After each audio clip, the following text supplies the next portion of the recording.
The bell above the diner door jingled as a group of leather-clad bikers walked in, the sound of their heavy boots echoing off the tiled floor. Everyone went silent. At the counter, a young waitress tried to smile, her hands trembling slightly as she poured coffee.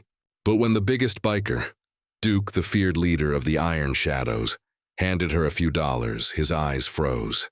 A glimpse beneath her sleeve revealed faint bruises and scars. The room went still. No one expected what would happen next. The morning sun filtered weakly through the greasy diner windows, painting the room in soft streaks of gold. The hum of the old ceiling fan mixed with the sizzling of bacon on the griddle. The smell of coffee hung in the air, the kind that's been brewed too long but somehow feels comforting. Behind the counter stood Sarah, the kind of woman people notice but never really see. She moved with quiet grace, polite smile, tired eyes, and sleeves that always reached her wrists no matter the season. Her uniform was neat, her hair tied back, but there was always a hint of sadness in the way she tucked a loose strand behind her ear or avoided mirrors when she passed them. To the regulars, she was just the sweet waitress who never complained. Even when the orders piled up or when the tips didn't come, she always found a way to make others smile, offering an extra refill to the truckers or a warm slice of pie to the old man who came in alone every Thursday. But when the laughter died down and the tables were empty, Sarah's smile would fade. Sometimes she'd sit at the back booth staring out the window at nothing, lost in thoughts she never spoke aloud. That afternoon, dark clouds rolled in, covering the diner in a gray hush. The bell above the door jingled, and the sound of engines roaring outside filled the silence. A group of bikers pulled up, their black leather jackets glistening under the drizzle. Conversations stopped. Forks paused midair. Everyone knew who they were, the Iron Shadows, a rough, feared biker club from the outskirts of town. The kind mothers warned their kids about. The leader walked in first, tall, broad-shouldered, with a beard that told stories of 1,000 miles on the road. His name was Duke. The air seemed to shift around him, part intimidation, part curiosity. Sarah froze for a second, but quickly composed herself, grabbing her notepad with trembling fingers. "Good afternoon," she said softly, her voice almost swallowed by the hum of the rain. Duke's piercing eyes studied her for a moment before he nodded. "Coffee, black." She poured it carefully, her hand shaking slightly. The mug clinked softly against the counter as she slid it toward him. The rest of the bikers laughed loudly in a corner booth, their rough voices filling the room. Sarah kept her distance, pretending not to notice the stares, the tattoos, the aura of danger that surrounded them.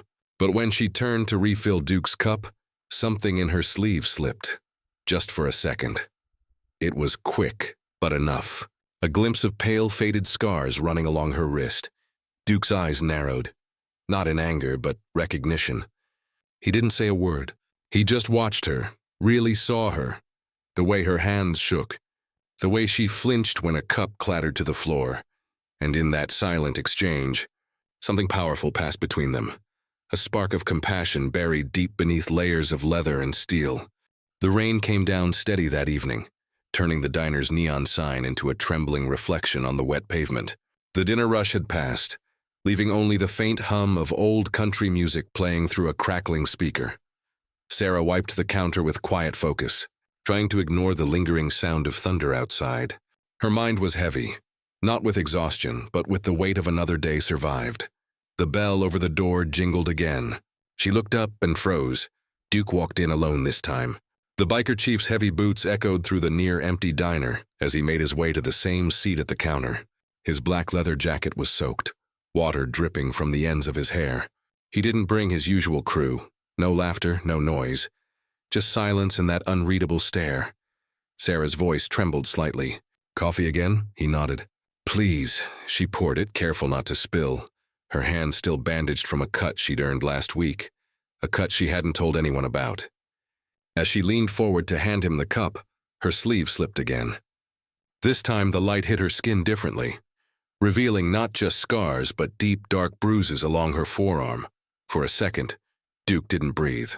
He set his coffee down slowly, his jaw tightening. "Rough day?" he asked, his tone calm but laced with something deeper, something protective. Sarah froze mid-motion, unsure how to answer. "Just tired," she whispered, forcing a faint smile that didn't reach her eyes. Duke leaned back, his gaze steady, searching.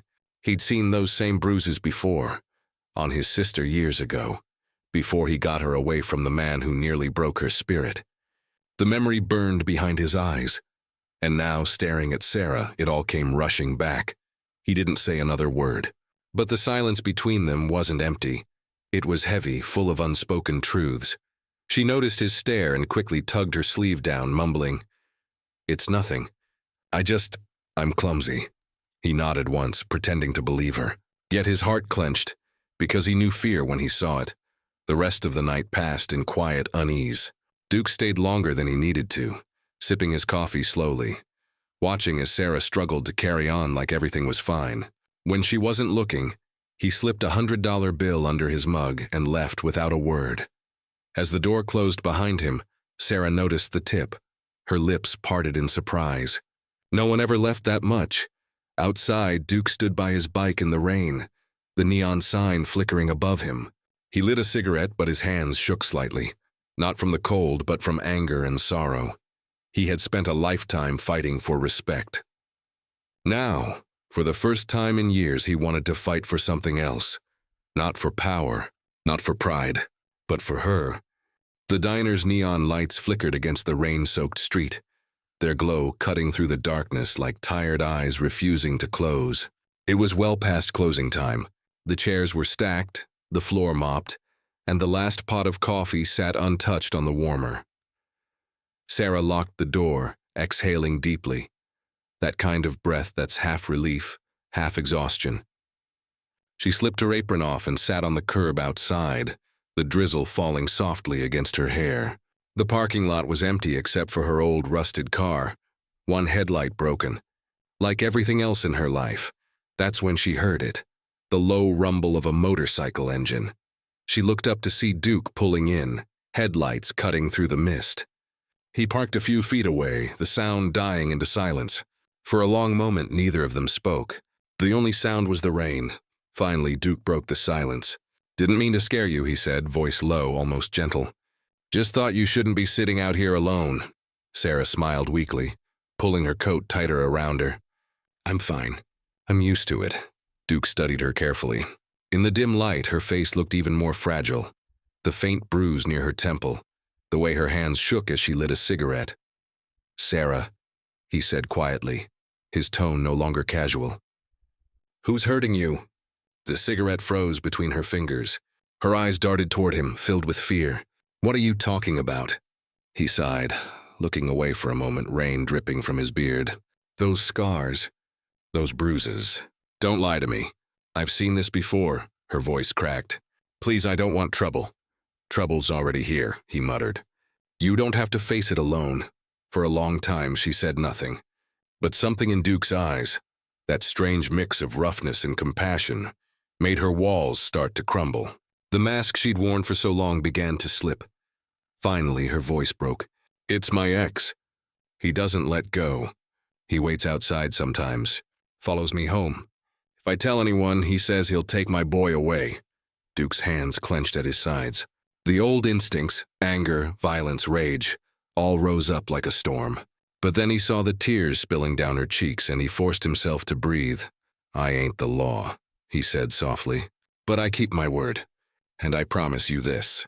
No one will ever touch you again." Sarah stared at him, unsure if she should believe it. She'd heard promises before, empty ones. But something about Duke felt different. Maybe it was the way his voice trembled slightly. Maybe it was how he didn't look at her with pity, but with respect. For the first time in years, Sarah didn't feel invisible. For the first time, she felt safe. The next morning, the town awoke to whispers. A few locals swore they'd seen Duke and his riders outside the diner just before dawn, their engines rumbling softly like thunder that never struck. Others said they saw a black pickup, the one that used to lurk behind Sarah's house, speeding out of town with its headlights off. Whatever happened that night, no one could say for sure. But one thing was certain. The fear in Sarah's eyes was gone. She arrived at work early, expecting another day of scraping by. But as she unlocked the door, she noticed something strange. A fresh coat of paint on the diner's front wall. The color matched perfectly. covering the graffiti that had been there for years. The broken open sign flickered to life again, humming faintly as if reborn. Inside, she found a folded note taped to the counter. In bold block letters it read, "No one hurts family." The shadows. Her hands trembled as she read it, tears welling up before she could stop them. Later that day, the iron shadows rolled up to the diner again, not to cause trouble, but to help. Duke led them, his massive frame filling the doorway. Behind him came Bear, Tiny, and Rex, names that once struck fear but now carried something different. Duke nodded toward the leaky roof. "Heard it drips when it rains." Sarah blinked, confused. You're here to fix the roof?" Bear grinned beneath his beard. "Lady, we fix engines, walls, hearts. Whatever needs fixing." By noon, the sound of hammers replaced the usual hum of coffee cups. The bikers patched holes, painted walls, and repaired the flickering lights. One of them even built a small wooden toy car and left it by the window for Sarah's little boy. The townspeople watched from across the street, disbelief painted across their faces. The same men they'd once crossed the street to avoid were now climbing ladders, covered in dust and laughter. When Sarah offered them lunch as thanks, Duke shook his head. "You've fed enough people. Let us do something for you." As the day faded into evening, the diner glowed warmer than it ever had. The walls looked new, but what changed most was the air, lighter, filled with something unspoken yet deeply felt. Before leaving, Duke lingered by the door. He looked at Sarah, his rough voice softer than she'd ever heard. "You ever feel unsafe again?" he said, slipping a card with a simple phone number into her hand. "You call. Doesn't matter what time. You ain't alone anymore." Sarah nodded, speechless. That night, after the last biker rode away and the hum of engines faded into the distance, she stood by the window watching the rain begin again. Only this time it didn't feel like something to hide from. For the first time in years, she felt protected. For the first time in forever, she felt seen. Weeks passed, and the diner that once stood half empty now buzzed with life. The sound of laughter, clinking coffee cups, and sizzling bacon filled the air every morning. The walls gleamed with fresh paint, the roof no longer leaked, and a small bouquet of wildflowers sat on every table. Sarah's quiet way of saying thank you to the world that was finally kind to her. The townspeople began to notice the change, not just in the diner, but in her. Sarah's steps were lighter, her smile brighter. The woman who once hid behind long sleeves and forced pleasantries now laughed openly, her voice carrying through the cafe like sunlight breaking through clouds. And then there was Duke. He still rode in every few days, parking his Harley by the same window booth. He never made a scene, never asked for attention. Just a nod, a coffee, and a quiet "Morning, darlin'." But everyone in town knew. The day that man walked through those doors months ago was the day everything changed. One afternoon, a journalist from the local paper came by. She had heard the whispers about the biker gang that fixed a waitress's life instead of breaking something. She snapped a photo of Sarah standing outside the diner, a few of the bikers behind her smiling shyly, tools still in hand. The headline the next day read, "The Iron Shadows, the Angels in Leather." It spread fast, first through the county, then across the state. People couldn't believe it. The same group once branded as outlaws had become the town's quiet guardians. Soon, other locals who were struggling, single mothers, veterans, old shopkeepers, began receiving help too. Groceries left on porches, roofs repaired overnight, broken windows replaced. No one ever saw who did it, but everyone had the same hunch. The Iron Shadows didn't want fame or thanks. They just wanted to make sure no one in their town ever felt helpless again. One evening, as the sun set behind the hills, Sarah stepped outside to lock up. Duke was sitting on his bike, helmet resting on the handlebar, watching the sky turn gold and crimson. "You did a lot more than fix a roof," she said softly, walking up to him. "You changed everything?" Duke smiled faintly, his eyes reflecting the sunset. "Didn't do it alone. You gave this town something we couldn't. Hope." Sarah felt tears in her eyes but smiled anyway. "You ever gonna let me pay you back?" He chuckled, shaking his head. "Already did. Just keep living free." With that, he revved his engine and rode off into the fading light, his bike roaring like thunder fading into peace. Sarah watched until he disappeared beyond the horizon. her heart full, because in a world that judged by appearances, a group of rough men with broken pasts had proven one thing beyond doubt. Kindness doesn't always wear a suit. Sometimes it wears leather and rides a Harley,